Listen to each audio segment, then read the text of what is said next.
today we'll talk about how can you fix that problem you have on your OfferUp. So all you have to do, so you just click here on settings here. So then it's going to take you to this list. Then all you have to do, just go down here. So you keep going down here. So then you click here on apps, then come to apps list here, and here can you looking for OfferUp, or just go above search, click on it here, and here add your OfferUp here, then you click on it. So then you come to this list here, then just click here on for stop here, then you click here on OK. So then you go down, then you click here on storage, and you click here on clear cache. So then all you have to do, you just go to your Play Store.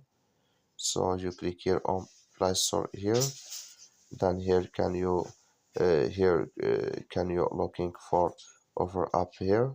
It's going to show for you like this, and here you will find update. Click on it, then it's going to fix with you.